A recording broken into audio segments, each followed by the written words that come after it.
ज़राअत ordinance में तोसी की करारदाद मंजूर। अपोजिशन का एहतजाज, शोर शराबा, एजेंडे की कॉपियाँ फाड़ दी। स्पीकर का इजहार बरहमी, इंजबाती कार्रवाई की धमकी। असद कैसर ने इक़दाम रूल्स की खिलाफ वर्जी करार दे दिया। उमर अयूब बोले, एकदम ऑर्डिनेंस आ रहे हैं, क्या पता आधा मुल्क ही बेच दें।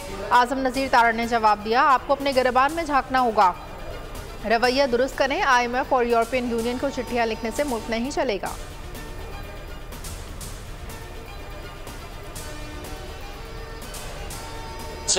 पाकिस्तान को बेचने के लिए है। हम लोग ऑन रिकॉर्ड ये लाना चाह रहे हैं और तारीख उनको याद करेगी कि इन्होंने पाकिस्तान को तस्वीरें उनकी ले जो पाकिस्तान से गद्दारी कर रहे हैं, जो पाकिस्तान की मईशत को डुबोना चाहते हैं, जो IMF को चिट्ठियां लिख रहे हैं। जमात जिन्होंने 9 मई के हमले करके शुहदा की यादगारों को मस्मार किया था, वो इस IMF के प्रोग्राम को साबोटाज करने पे तुले हुए हैं। मुट्ठी भर शरपसंद अनासिर बैरून मुल्क जो मुकीम हैं, उन्होंने आज जो घिनौनी, मकरू और कभी हरकत की है कि IMF और वर्ल्ड बैंक की बिल्डिंग के बाहर अमेरिका में एहतजाजी मुजाहरा किया है कि पाकिस्तान को इमदाद ना दी जाए। PTI मुल्की मफादात के खिलाफ काम कर रही है। अमेरिका में पाकिस्तान के खिलाफ एहतजाज किया।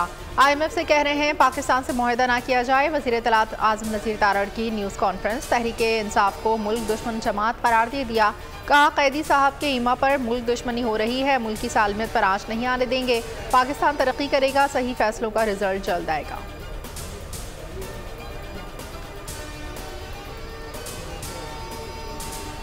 बैसाखियों पर चलने वाली हुकूमत में दरारें पड़ चुकी। नून लीग पीपल्स पार्टी की पीठ में छुरा घोंप रही है। उमर अयूब का दावा, कहा जो ऑर्डिनेंस लाए गए उनका अपोजिशन और हुकूमती इत्तेहादियों को भी इल्म नहीं। बैरिस्टर गौहर बोले, कानून साजी पार्लियामान का हक है। पहले दिन हुकूमत ने कानून साजी की इब्तिदा ही रूल्स के खिलाफ की।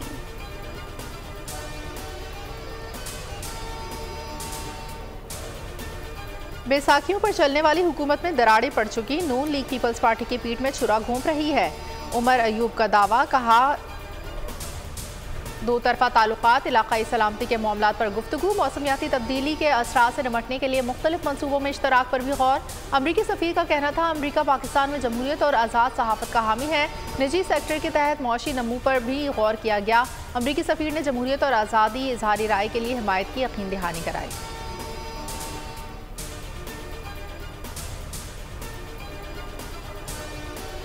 जाली नोटों की रोकथाम, हुकूमत का प्लास्टिक करेंसी लाने का मंसूबा। स्टेट बैंक हुकाम आज IMF को ब्रीफिंग देंगे। 1 अरब 10 करोड़ डॉलर कर्ज के लिए मुज़ाकरात का दूसरा रोज। FBR, इस्लाहात, टैक्स वसूली और दीगर उमूर पर भी ब्रीफिंग दी जाएगी। अक़वाम मुत्तहिदा के इंसदाद करप्शन कन्वेंशन के तहत मुल्की रिपोर्ट जारी करने से भी आगाह किया जाएगा।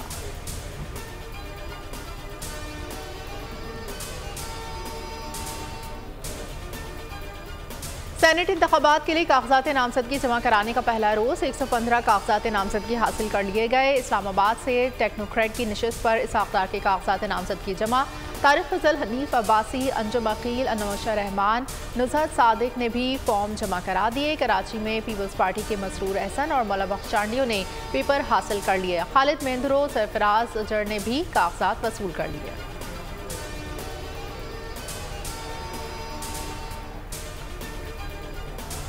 के अज़्ज़े की रोज़ादारों पर यलगार। रमज़ान के पहले हफ्ते में 18 अशियाए ज़रूरिया की कीमतों में इजाफा। महंगाई 1.35% बढ़ गई। वफाकी इदारा शुमारियात की रिपोर्ट में एतराफ़। रिपोर्ट के मुताबिक केले 22% तक महंगे हुए। टमाटरों के नर्ख भी 22% बढ़े। अंडे 7, प्याज 6% तक महंगे। लहसुन, मटन, बीफ और मुर्गी की कीमतों को भी पड़ लग गए।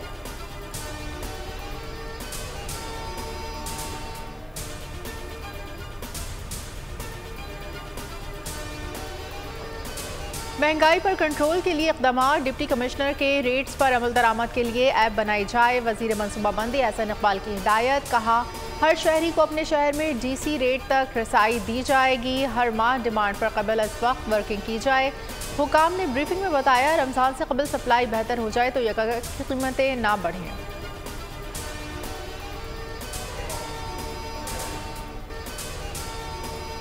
कराची के शहरी आवारा कुत्तों के रहमो करम पर। कुत्ते के काटने के यौमिया 250 से ज़ायद वाक़यात। बच्चों ने बाहर खेलना बंद कर दिया। ख़वातीन गलियों से में निकलने से कतराने लगी। KMC ने कुत्तों की नसबंदी का काम रोक दिया। रेबर जैसा मोहलिक मर्ज आम होने का खदशा।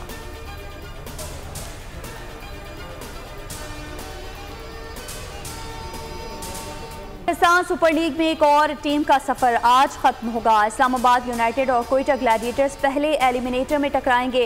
हारने वाली टीम घर का रास्ता लेगी। फातह टीम को दूसरे एलिमिनेटर में पेशावर ज़ल्मी का सामना करना पड़ेगा। कामयाब टीम 18 मार्च मुल्तान सुल्तान से टाइटल की जंग लड़ेगी।